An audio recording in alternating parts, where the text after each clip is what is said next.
on a practical standpoint, how do you help people like, the next Luigi Mangione who might feel this in their heart, that they need to do this? Like, how do we help Well, these people in the short term? just high level questions. How do you Mhm. hope that fixes things? Well, he'll be gone and everyone will get a message. Well, yeah, but then everyone's going to get a bodyguard and then everyone's going to, everyone's drugs get more expensive. Nothing really changes there. How could we actually, like, what's the problem you're trying to fix? Mhm. What's the best action to fix that problem?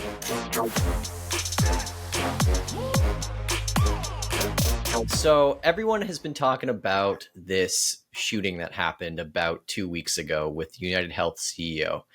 The story was kind of shrouded in a lot of mystery, and there's still a lot of unanswered questions. But essentially, to break it down for those who might be watching, and this isn't a hot topic anymore, the CEO of United Healthcare Group, which is the largest private insurer in America, was shot outside of, I believe, a Manhattan hotel in Just quickly, just right on the private street. insurance, like that, for generally speaking, that just covers medical bills. It's like a bunch of, it's just like what we have in Canada, but just private. Is that right? Yeah, exactly. It's a little bit more complex in the U.S. because they want to check all the validity of your claim and Yeah. stuff, and it's a process. Like in It'd be like Canada, we car just kind of insurance, walk like in and who's at claim it. fault and whatever else. So there's some Yeah, subjectiveness. I think, it's like car insurance um, up here, basically, but dude, for it your reminded health. me of. Did you ever watch The Incredibles? Yeah, So it reminded me. That's what Mr. Incredible is. I'm pretty sure. yeah, he's an He's insurance the salesman. guy like denying claims. So Mr. Incredible's boss gets in the back. Yeah. So this United Health CEO gets shot, and the shooter is un like they couldn't find him for a week, but there's all this like weird evidence around it. Like he basically takes one of these public rentable e-bikes, rips through Manhattan. I mean, this is a city filled with cameras. There were even shots of the bottom of his face that were visible, for a couple days before they found him. And then a week ago or a couple days ago, they find him just sitting in a McDonald's in Pennsylvania. He had somehow gotten out of the state, just sitting in a McDonald's in Pennsylvania. He has like a manifesto with him on the table, and they arrest him. And so So when he was like waiting for it. I don't know, it's weird. It's a weird story. But essentially, the controversy or the topic I want to talk about with you on this is that this guy, his name is Luigi Mangione, the guy who killed the shooter, has this massive online footprint. He's written book reviews for all these interesting books against capitalism. He's an Ivy League college graduate. Oh, he's a He's an communist. engineering student, valedictorian, like pretty smart guy from all things considered. And people are worshiping this guy because of the hatred that they have for the United States healthcare system. So this Wow. guy who is a murderer by, all objective standards is now kind of being put on a pedestal. There's photos of him. He's in a very good shape. He's got a six pack and all that stuff. And people are, making thirst trap photos and videos about him. And now a couple of high ranking politicians are coming out and saying, while I don't condone his actions, I understand where he's coming from. And it's, Crazy. Are yeah, they left or right? Or are they both on both sides? it's from the left. They're saying, it's like, it's understandable. Right. But yeah, I want to dig into this with you because I had an interesting conversation with my dad about this, and he's a very revolutionary guy. He thinks that sometimes the only way to kind of break down power structures is through violence. And I know us as Bitcoiners, we don't believe in that, right? We think a lot of these structures are created through bad incentives, and those bad incentives can be fixed by fixing the money. Dude, Um, how funny is it? Just quickly on that. yeah. Like I would classify your dad as maybe like more left leaning. Sorry, Dad, if you're Um, watching. no. Shout out Julian's dad, man. I love all Yeah, people. I don't think I've met your dad. I've met your mom, I think, but I'm not sure I've met your dad. maybe at the block Anyways, party. Yeah. the I think that categorically, typically left leaning people would say they are like not violent. They are anti-gun. We are the party of peace or of safety or of whatever.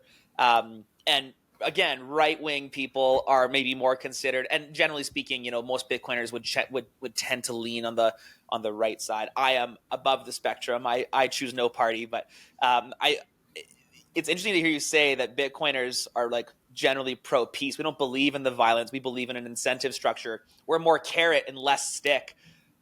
And I totally agree with you. But I don't think the world, like their first thought isn't that.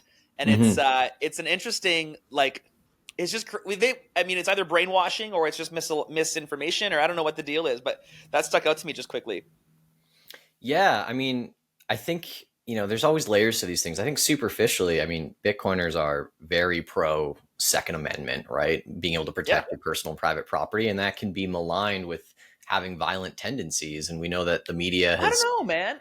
I has feel framed that like that way. people have asked me about this, and I think the measurement of a man is his ability to use a gun, and his lack of desire to do so, and then as a third piece, like the ability not to use it in situations. It's very easy to go around blasting people's heads off. I assume. I've never done that, but it's difficult to be in a situation where you're like, I should pull the trigger, and then you don't, and you still get out. And finding that balance is probably where most Bitcoiners lie, I would say. So I wouldn't say we're pro-violence in that way. No, I don't think that we're pro-violence. I think you're right. It's all comes down to the restraint. That's the most difficult part. I have a stupid analogy for this. I don't know. Do you play video games like Grand Theft Auto or Red Dead Redemption ever? I've played GTA, never Red Dead Redemption, though. Okay, I don't know if this is just me, but when you start a game, you can kind of put saves. You can save your progress before you decide to do something in case you do something incorrect. You can just load up an old save. I don't know if I'm a like a full on psychopath, but in Red Dead Redemption, every now and then I walk into a town, I save, and then I'm like, I'm gonna just like try and murder everyone in this town and see if I can get away with it. Just Dude, to see what this happens, is because you rack up this bounty and then they just keep sending more and more police, and it's unlimited in the game, so the game just keeps sending police if your way. if Vancouver ever has a mass murder on the loose, I'm clicking this and sending your face straight to the Vancouver Police Department. There's no way I'm the only person who's tried that though. Like, come on. It's so tempting because you have this like unlimited arsenal, and it's, I don't know. Okay, I'll just Funny thing stop is, no there. one else is going to admit to it. I was going to prompt the comment and let me know if, like, I've never done that. I didn't play those video games though. I mostly just played sports video games, and I never really had the attention span for like a hardcore game. But uh, yeah. Okay, I won't touch that. Maybe you I like, crazy, bro. please, guys, if you're watching this, like, please tell me I'm not alone in that, or else I'm gonna feel like I maybe we need got to see we got to someone to get speak Julian about some that. help here, bro. You gotta go see. Anyways, yeah, it's all about restraint. But I want to dive a little bit into the psychology of this guy because there's nuance. We're both Canadian. We come from a healthcare system that, while admittedly flawed, I would say has pretty awful incentives to do some weird things with it, but not nearly as bad as what the American insurance companies have. The American insurance companies have every incentive under the sun to, basically make sure that the health of their population is pretty terrible. Um, Let me just pull Yeah, up we have a different something. problem in Canada. I don't want to dive into that too much, but I do Yeah, want to maybe roll through, like, people are praising this guy for murdering, and I think that's that's a clear sign of a decline of society in my mind. Like, yeah. it's pretty terrible. I know nothing about either Luigi, or I don't even know, like, what's the dead guy called? What's his name? Luigi Man. Oh, No, no, the no, the dead guy, Brian Thompson. Brian. Yeah. I don't know anything about either of them. I've seen a picture of Brian. He looks like a guy that, goes to the cottage on the weekend and has two kids and a blonde wife. Like, that's kind of my perception of him, if I was going to be stereotypical. Hmm. And that makes me sad that, like, there are a lot of people that do bad things for a living, and killing them is just never the option. Hmm. Like, especially when they are operating inside of a legal framework, and they're doing things in collaboration with the government. Like, it blows me away that we pick and choose who to, societally, who is worth killing and who is not, when it's like, and like, personally, from my perspective, this is a lack of God in the society. Like, God kind of decrees this, like, universal blanket of all children are mine and you have to treat them with respect, which I fully agree with.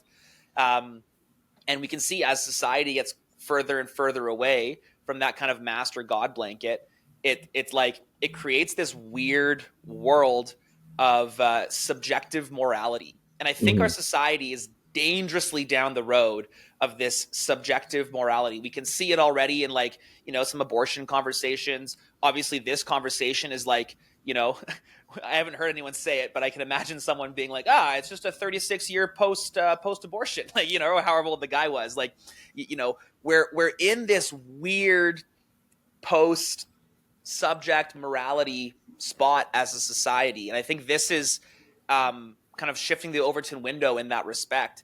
And I also wonder if, politicians, I don't condone this, but I can see why, that feels like a LARP. And I think we're off. That's a dangerous world where we've got these vigilante citizens taking subjective morality into the light. Well, there's a whole other thread there on vigilantism, which I think is interesting because I think there's another side to vigilantism, which makes sense from a Bitcoiner perspective as well. Because sometimes the law is broken and it does fail us, and we need to take things into our own accord as individuals. But with low time preference, like the Bitcoiner way to do that. And give me an example, but I would expect the Bitcoiner way to do that would be through a low, like, killing someone's very high time preference. It's very weak. It's very Fiat to kill somebody. It's like, you don't believe somebody can change, especially someone like, imagine the low time preference way to fix this problem would be to actually have discussion with this guy. He probably understands the negative incentives. He'll have reasons that we don't understand for why it's positive. He talked about this actually literally days before he was killed, about how he thinks the system is broken. Yeah. What did he say? I don't have a specific quote on it, but I think everyone kind of knows that the incentive system is broken, right? They have to work around it. They were a corporation. Wouldn't you want those people who are who has the ability to actually make change here? The guys in charge or like the guy in jail? Like, there's no change occurred. This is such a high time preference action. There's no change. There's no benefit to society. Nothing. No one changes anything. Maybe, and actually hilariously, without sending a message. Sure, but let's talk about the response to the message now, which is your drugs get more expensive, the incentives get more misaligned, because now every CEO needs 4 bodyguards to walk around with them. So now, like, universally now, everyone needs a $500,000 detail team to go with them. So everyone's drugs just got a little bit more expensive. Bravo, Cobra effect in action. High time preference sucks.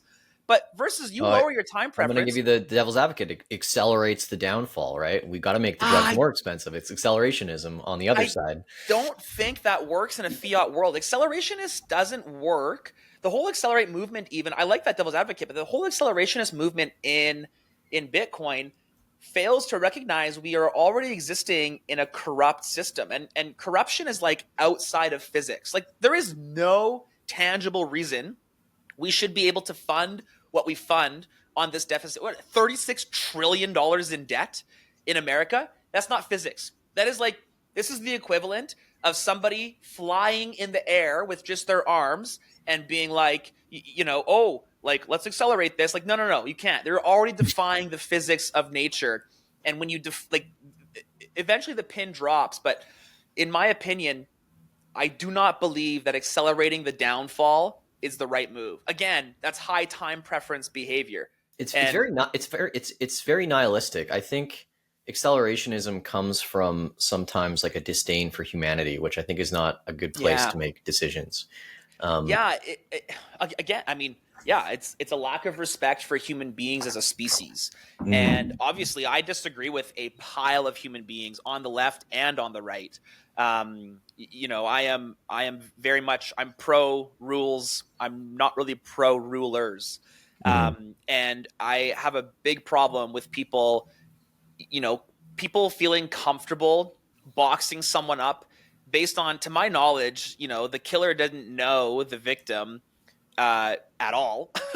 Had a car. For all he knows, he could have been walking into that investor conference being like, yo, we got to change something. Like, let's do some different things to make this better. Like, I don't know, man. And this is like equivalent to a Bitcoiner walking into a bank and shooting up a teller. Like, what are you fixing? What could you possibly think you're going to change by doing that? And again, we're talking about Bitcoiners now. I don't know that Luigi was a Bitcoiner. He seems like a communist, so he's probably an XRP maxi. But I think that we need to lower our time preference when wanting to change the world and understand that probably the efforts you make today towards a better world, you will not reap the benefits. This is the lowest time preference, is being able to actually, like what I'm building right now is for my kids at minimum. Maybe my Mhm. grandkids. Maybe my kids don't even actually see the benefits of the work that we're doing, that you guys did last week in Vancouver.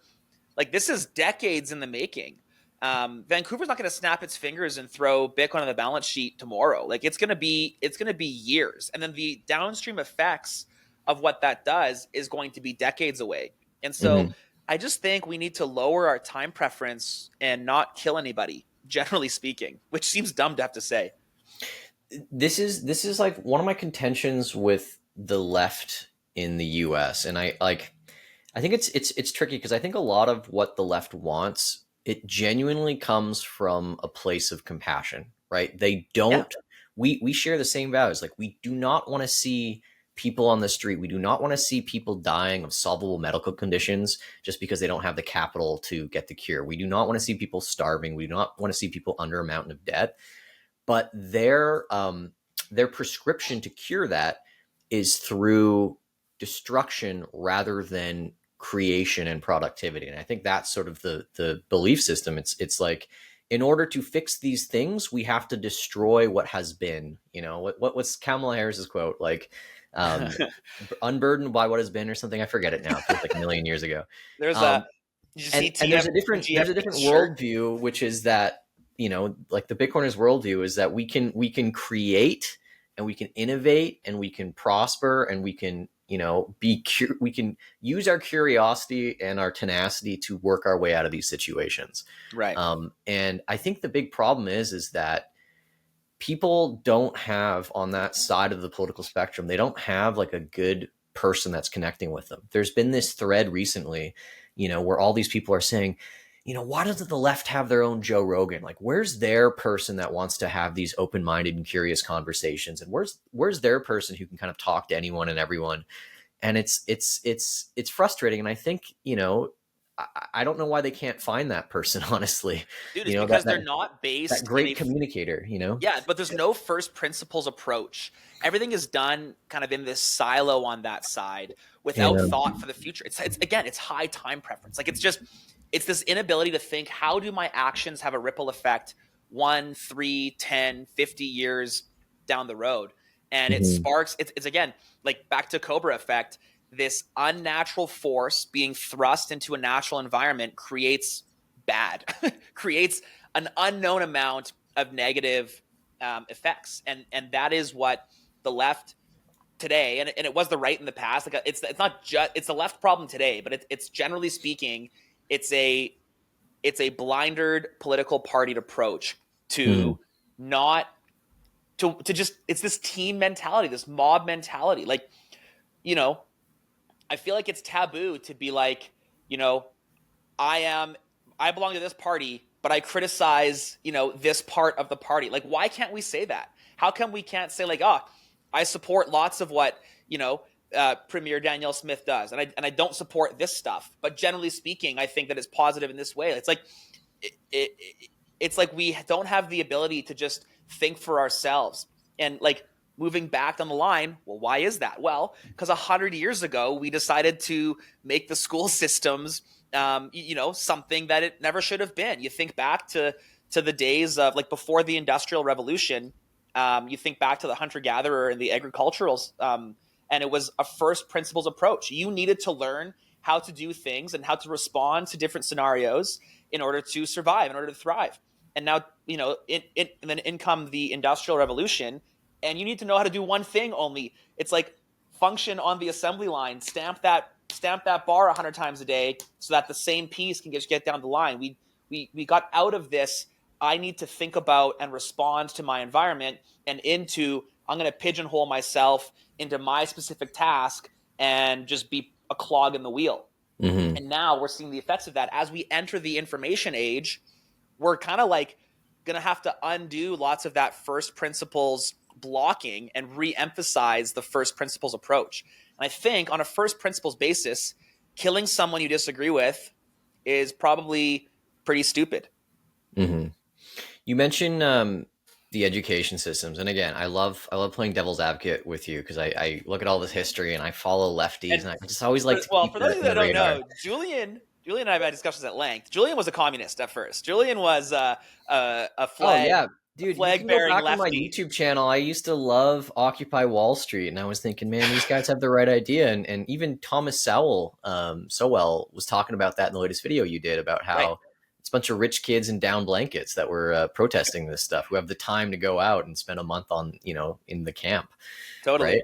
So, anyways, Julian's great. Like, I do not have that experience. I was always just like kind of libertarian minded, anti-authority. But Julian had this incredible shift. So his devil's advocate come from a real place, not just like a Mm-hmm. theoretical place. I think I won't and speak for and you, and but for you have fun for fun evacuated, right? for fun trivia, like literally my uncle Miguel Figueroa was the leader of the Communist Party of Canada. So I have it. No, It's, yeah, I 100%. Go didn't look it know up. that. Miguel Figueroa was the leader of the Communist Party of Canada for 20, 30 years. So I have it in Dang, my blood somewhere. you got I, communism blood. I got commie in my blood, man. Dang, dude. Well, I didn't realize that. But anyway, Um, so just for some context, this devil's advocate is not like it's not just some. I don't think you believe it now, but it's certainly what it is is a real thought process, not just a LARP. mhm. That's kind of what I'm getting at. So you're talking about the education system in America and how now everyone's just an assembly line worker and that's how they treat education. Do you know who brought that in the first place? Well, capitalists for sure, Yeah, 100. Rockefeller. percent the Rockefeller Yeah, designed this system in between building Standard Oil. He yeah. spent time in his office to create this system, and he worked with other people. And he said to the government, "Here's this school system. We should employ it." And he bought members of Congress and he bought Boom. senators, and he There's the made it problem. happen. We had So, a system of rulers. Someone was able to be purchased. mhm, That was, and I think we did a video about this corporatocracy environment. Anyways, I catch up. Keep mhm. going. Keep going. Keep going. More context. Well, so okay. The view is that we've talked about this, how the solution to preventing politicians from getting bought isn't necessarily, more rules that say you can't donate to a politician. No, It's it's less by politicians. it's by fixing the money, right? It's like, if we fix the money, then maybe these politicians don't need to take bribes and they can act on first principles. That's kind of the thinking, or Well, no, it's just less politicians. yeah. like just don't have someone in charge who can make a sweeping statement with someone in their back pocket. Doesn't Or doesn't having fewer politicians make it more centralized? Like, aren't the more people you have to buy off, the trickier it gets to buy them all off? yeah, theoretically, but I think that if we have we've got our basic set of First Amendments that everyone Hmm. kind of agrees on, and we don't need anyone to everyone is subject to those First Amendments. And so, talking about let's go back to your example of okay, Rockefeller came, bribed some politicians, got it into government, and then the government made it mandatory. The government has this outrageous power to be able to decree things into what is today 40 million people in Canada, 400 million people in the Hmm. USA. And the people have no ability to say, no, I don't want that. And the small ability they do have comes around twice a decade. And so we've got this really obscure power imbalance that exists. And the fact that Rockefeller could go to one person and that one person had the ability to say, this is the way, is the problem. Now, this is a problem with capitalists, not capitalism. Because there was one person talking to one person in Rockefeller talking to a politician, the two of them could collude and go through. But in a true capitalistic society, we would have other first principles thinkers thinking, hey, how could this suck? How can this bite me? How could this be wrong in the future? And if we truly had a free market, a free education market, we would have equal and open opportunity to try different things. And Hmm. at the end of the day, the best one would survive. Maybe the best thing long term would be to just have factory workers that plop out, that can't think, that just, parrot the regime and off they go. I disagree with that. I think that we want innovation. And so we want first principles thinkers. We want the guy on the assembly line to be like, hey, why am I turning the screw 8 times when I could screw it 4 times and have it be just as sturdy? Like we want that level of thinking. Mhm. I hope at least one capitalist would also have that same thinking, right? Theoretically, you can't get rich without having a first principles thought and having good approach to things. And so they could, hopefully get there. I also don't know that it was as bad as it was back then. It gradually progressed worse and worse and worse. And now we're not even training factory workers. We are Mhm. training parrots of the state at this point. And you can see it. Like, I mean, you and I've talked about going to college campus and, asking about Bitcoin, seeing the FUD that comes out of their mouths, talking about capitalism, corporatocracy, like all the different, things that are just logic based and factual. Who's the creator that does that?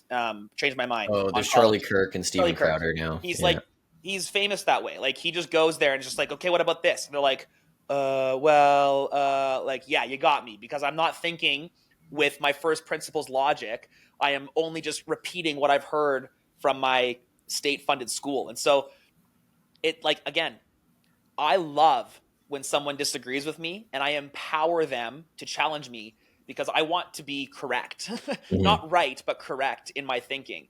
And if I'm wrong, if I have blind spots, which I am frequently, I've got people that call me out, show me the logic, and I'm there. I'm in, right? Mhm. Like my switch on MSTR is a great example. I go through this rigorous, like, anti Can MSTR we like strategy. that's a bit of an aside here. Can we dive into that because you haven't spoken to me publicly about that? Like, what was the turning point for you on that? Just research, man, logic based, like, being in spaces, taking the opposite position, defending it with logic, and then also being open minded and humble enough to just have logic on the switch. The switch here is that this is an equity product, not a debt product. Like, we are issuing equity in the future, we pay the interest in equity, and the debt converts into equity. Like it's a future less dilutive equity product, Mhm. less of a debt product. So it's like, we can dive into that on a different episode probably, but just all that to say, it's the first principles approach plus humility gets you the best result on the longest time preference. Mhm. And I don't know that we had, pure capitalism, that was like, let's centralize the schools and make everything the way that I want it, because I don't want that. I don't want to create some drone of robots that come out of the Bitcoin factory. People accuse me of, like, you know, being a part of a cult and like wanting to start a Bitcoin cult and whatever, but I don't want that. We have to get out of our echo chamber. We have to take alternative perspectives. And I think that most first principles thinkers would agree with that. I want to pitch something to you. My dad sent this to me, which was really interesting because you like to talk about the Cobra effect quite a bit and about how there's these tertiary consequences when we make centralized decisions that we can't really think about. My dad introduced me to this concept here. I'll try and share the window so I can read it off to you. It's called the Moloch effect, and it's basically this: it's that when you have completely unrestricted competition in order to do something, um, what's the thing here? If we have completely uninhibited competition to do something, sometimes all the participants in that competitive system can extract all the resources in a given environment without considering the tertiary consequences through the game theory of it. A good example of this is sometimes overfishing, right? Yeah. We come into an environment, we want fish, we want to build businesses, everyone gets in there, they're competing to see who has the best methods. All of a sudden one day they wake up, oh, there's no fish. Oh, look, the other, animals in the ecosystem are starving. Oh, look, the algae can't grow properly because they don't have this like second piece that understands what's going on.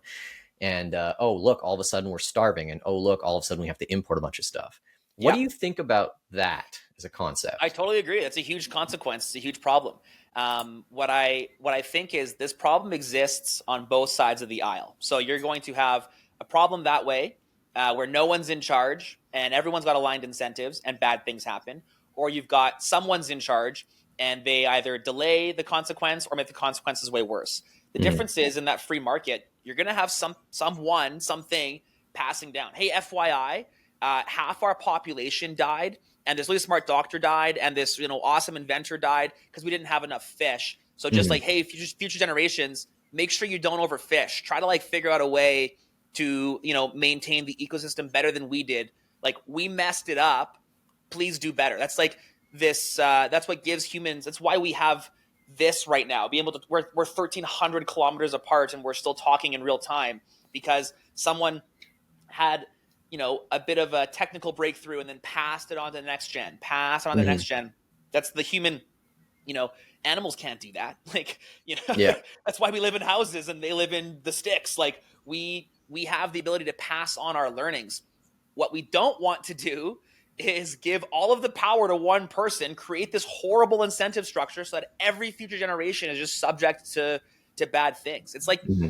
the point of being a free market, capitalist, libertarian, whatever you want to call it, is not because you think there's going to be no problems.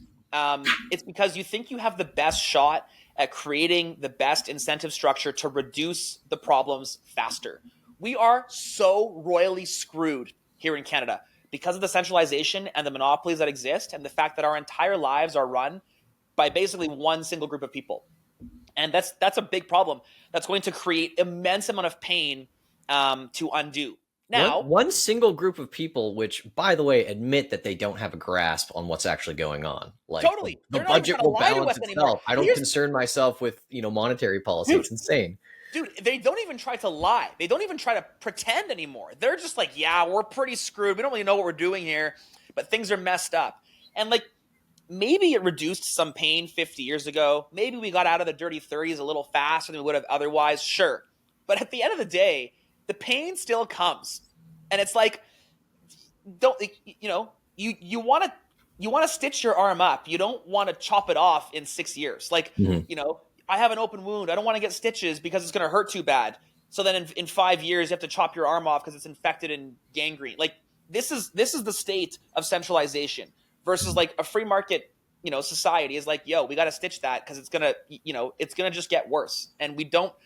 There's no one person. It's rules, but not rulers. So I agree. We can overfish. We can extract the resources, and then if things go wrong, you document it and you pass it to the next generation and say, hey guys, we messed this up. Good luck. I'm not Mhm. denying the secondary and tertiary effects of a free market. I'm suggesting they're easier to solve.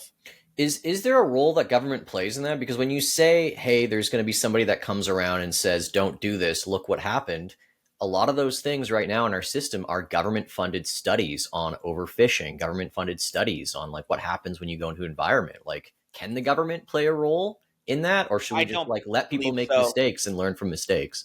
I think government-funded studies gave us a vaccine that's killing Totally agree. thousands of But they're people. not all created equal, is what I'm saying. Is there Well, is this is there the a problem. framework where it makes sense to have taxpayers fund things that we can genuinely learn from as a Sure, society?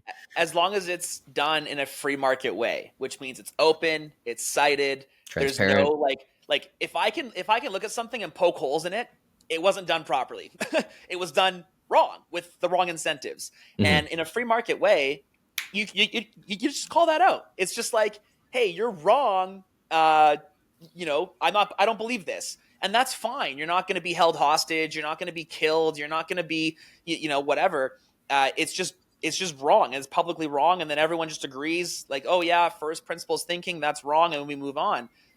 When you get government involved, you get this like mob mentality. You just kind of spit on the other guy, and it's like, I'm wrong, but look at that guy. Like, whoa, whoa, what an idiot. He said Bitcoin was good when it was $15,000, and he would have lost all your money. Like, this is the state of politics right now, and Hmm. so it's like, no, or sure, it can be funded by the taxpayers. It probably should be, but the problem is not.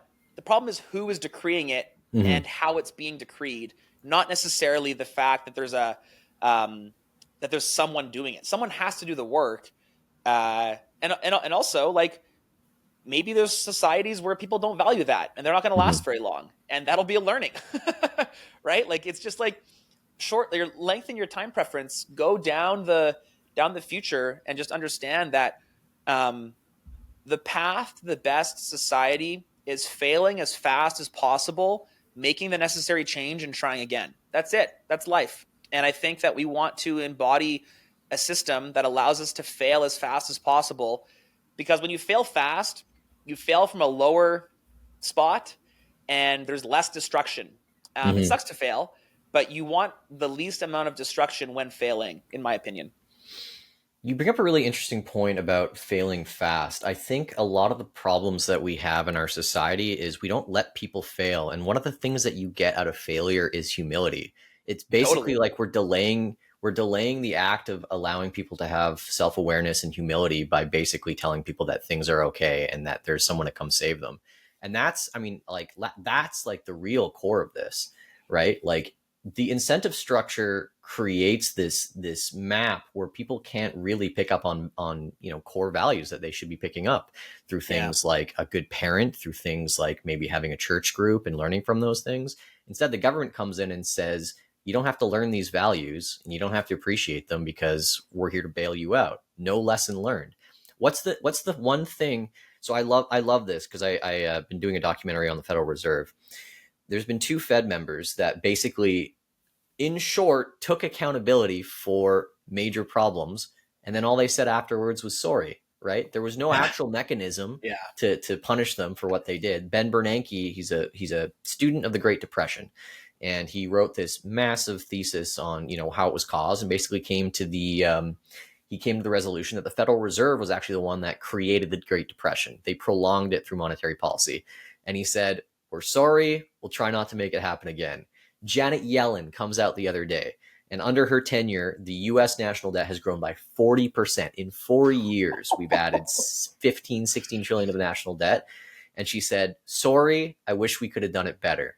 And it's like zero accountability. There's no crime there in the legal statute, but it's a crime against humanity, Yeah, man, it's right? rulers and not rules, right? Like Yeah. this is the problem with a centralized system. In you don't have to take accountability, and to your point, you don't fail fast. You just fail massive, and it's like those are the two. This is physics. You fail Mm-hmm. fast, or you fail at the biggest possible way because you've raised to the point of just unsustainable bubbles. And this is the state of fiat. This is how Mm-hmm. we get into this position, is like bailouts, bailouts, bailouts, debt, debt, debt. And then, eventually that bubble bursts, and it's like, well, it's better for society. No, it's not. It's better for the current society and worse for the future. It's high Mm-hmm. time preference behavior. It's fiat. Let me ask you something. I don't think you're an anarchist. I don't think you believe in no government. You believe in limited government, to the fullest extent possible. Is that correct? Yeah, I don't know. I have a hard time with labels. I never really did the whole like I theoretically understand the difference between a libertarian and an anarchist. I think to your point, I think that central planning is probably important and efficient. If everyone's spinning around in their wheels as an anarchist, you probably can't get anything done, which is obviously counterproductive.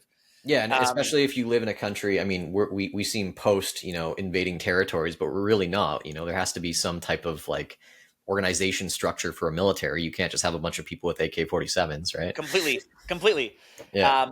And so, yeah, I don't really know where I stand. I think I do believe in central planning, or I understand the requirements of central planning.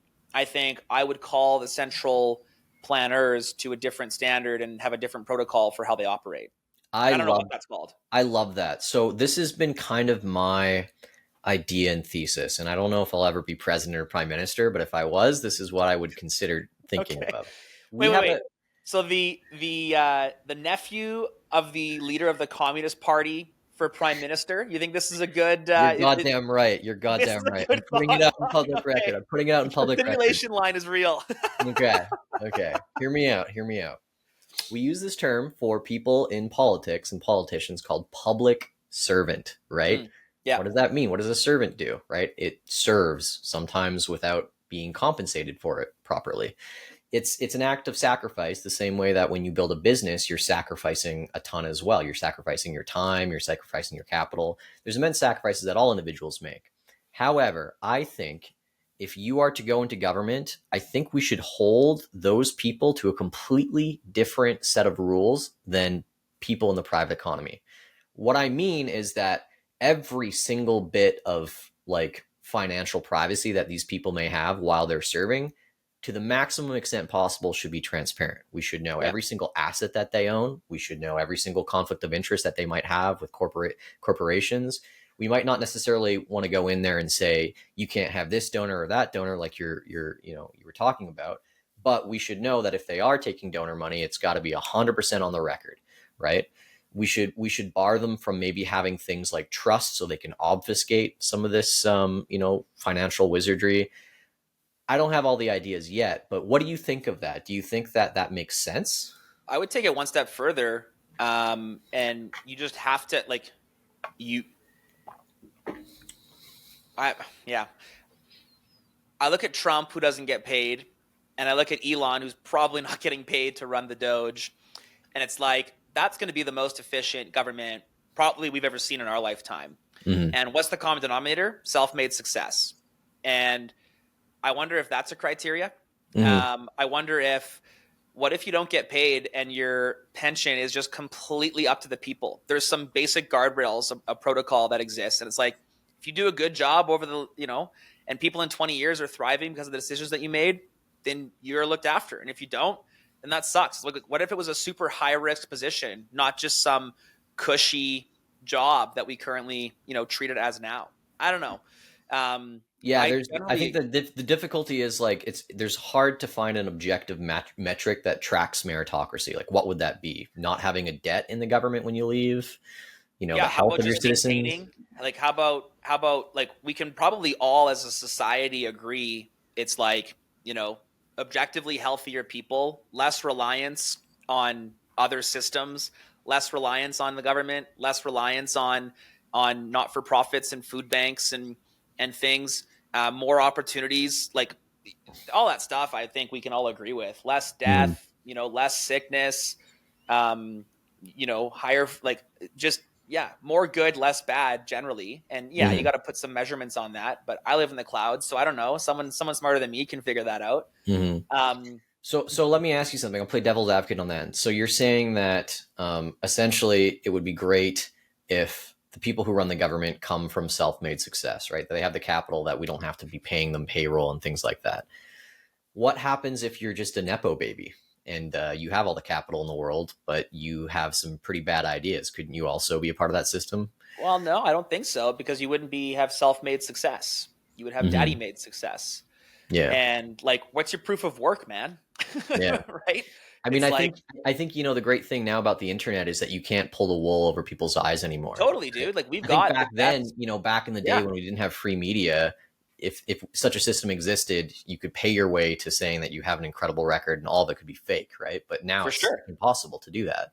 100%. No, I Yeah. think it's yeah, I think we actually have the best opportunity to run that way is like who really is the person. They cannot lobby. They do not get it's just like my hat's in the ring, my proof of work is here, like, you know, let's see Yeah. what happens. And yeah, I don't know. I think it would create a positive incentive structure. There's probably negative effects down that way, but yeah, I don't know. We're not going to solve it here. No, Um, no, but but it brings an interesting point up here, which is that like I think the communists always say true communism has never been tried, and the capitalists always say pure capitalism has never really existed. But I think with technology, we now have the ability to do it in a way that we've never had in human history before. The I level think of transparency and access is now even those completely like terms different. though, like those terms are made up. Yeah. Those terms are not indicative of a true, free society. It's someone's idea that puts something in a box and then it moved forward from there. I Hmm. think we got to blow up the terms. Let's just ignore what side of the aisle we're on, what party we're with. Let's just Yeah. start thinking with first basic principles. Something that works in 2025 won't have worked in 1925 and probably won't work in 2125. As a society, we have to continue adapting Hmm. with a first principles approach. We have regressed over the Hmm. last 100 years because we took what was there and tried to make it more complex, more complex, more complex, more complex, rather than just every so often, letting things fail and then rebuilding them back up and like doing it smarter, doing it better. Yeah, I think that this is the start of the downward hockey stick when a vigilante decides to kill someone and they get praise online for doing so. Hmm. That's a dark world, man. And I think that the call is to lower time preference, have some humility, and start thinking more about what the future world you want to see looks like, and then just marching in that direction. Eventually, the best ideas are going to win. So from a practical standpoint, because I think we can talk about this with optimism and in terms that are not really concrete, and we can surround ourselves with people who believe in that stuff. But I think there is a persuasion game to be played. I think that it's important that we reach outside of our echo chamber and try and convince Yeah. people of what we're doing. On a practical standpoint, how do you help people like, the next Luigi Mangione who might feel this in their heart, that they need to do this? Like, how do we help Well, these people in the short term?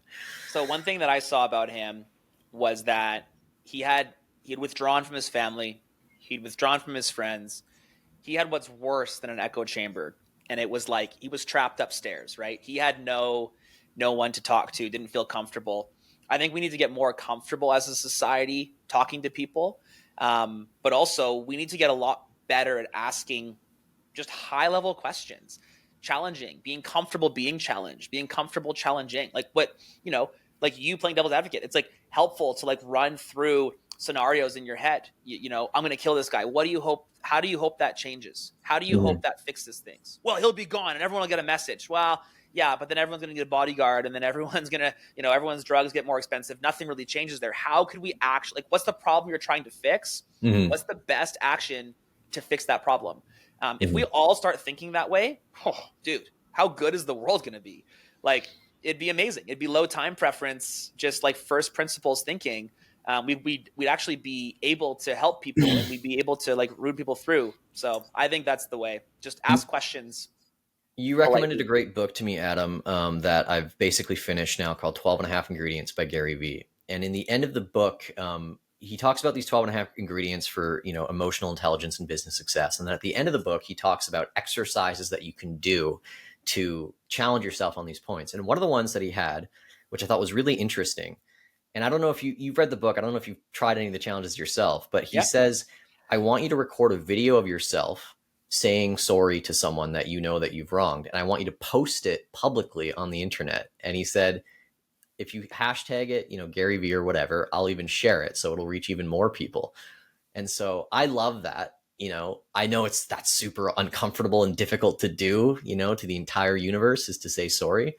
But I love it at the same time. And I think that using that type of thinking and thinking about ways that we can exercise accountability, that we can exercise humility in a public forum, is really the way that we change minds and adapt to people. When people see your courage to come out and try these things, I think they get inspired to possibly do the same thing as well. Yeah, man. But there's the other side of that, which is trust that you won't be like canceled or like humility demands trust and Mhm. trust breeds humility.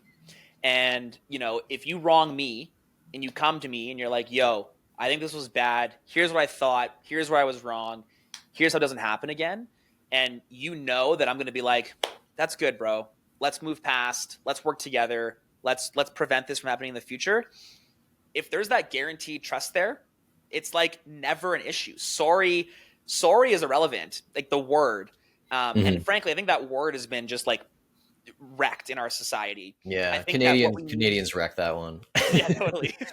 What we need though is humility, Yeah. and that's the vibe. But yeah, I think humility only works in a trusted environment. And dude, we don't have it. We've got this centralized environment that decides what's good and what's bad, and Mhm. that's super. Like, are we surprised? Back to the killing. Like, are we surprised that we regressed from you? You're no longer like, I'm going to unfollow you on social media, to you're going to lose your job because of something that you did and we can't forgive you, to now we're killing you. Like, are we surprised at this regression here? I don't think it's that shocking to see the train of how this goes through cancel Mhm. culture. This is just cancel culture, next level cancel culture. This is cancel culture on steroids, when we decide, oh, the public hates this person. We're going to take away their following. We're going to take away their livelihood. Now we're going to take their life. It's like Mhm. just the regression of society, man. Yeah, well, I'll end it on this note. I think what you've brought up is a really interesting point. I see everyone in the Bitcoin space, we love and we talk about open protocols, rules without Yeah. rulers. And I think a lot of people see that, and the reason that they are so enamored with it, or they love it, is they want a world with more freedom, and they want a world with more privacy and ownership of data. But I think it goes beyond that. I think open protocols call to action the best values in life. I think open protocols foster an environment where we can actually have true humility, where we're not Yes. afraid to have humility, where we're not afraid to have empathy and accountability. And I see it all the time when I'm a Noster. The vibes are just different there. Yeah, And I man. used to think, it's just because it's a bunch of lovely Bitcoiners. But like, I know us, we're disagreeable sometimes, quite often, honestly. And you go there and it's completely different. Like, people are candid with you. You're allowed to ask questions, as dumb as they might seem to you on another platform. I feel welcome to ask them there. And so I think that's the killer feature of these open protocols that people I don't think have really thought about maybe as philosophically, or maybe they have, and I'm just hitting it right now. But I think that's the message that we have to spread to people to really convey the value, more than like, rules without rulers. It kind of sounds like a catchphrase more than these are platforms that let us actually exercise good first principles in a way that we cannot do on centralized platforms. Yeah, man. Build in public and fail fast. That is Mhm. just like, it's how you do it. Because when you fail, here are your two options: die or do better. Yeah. And it's like the pain stops either way, right? Like if it's just such a better system to thrive. Obviously, there's a better option there. When you do better, the world improves, and that's amazing. So yeah, man, I love that. I think props to you for sorting that out. And let's call to action is just humility and build in public, baby. Yeah. Well, like we say, get based. I think Get that's based. being based is about being humble sometimes and being accountable. So get Yeah, with it, man. guys. Appreciate you guys watching. Hope you enjoyed the show. If you have any other topics you'd like us to cover, shoot Adam or IDM, and who knows, maybe the next episode we'll cover something. Thanks for Boom. tuning in, everyone, and we'll catch you on the flip side.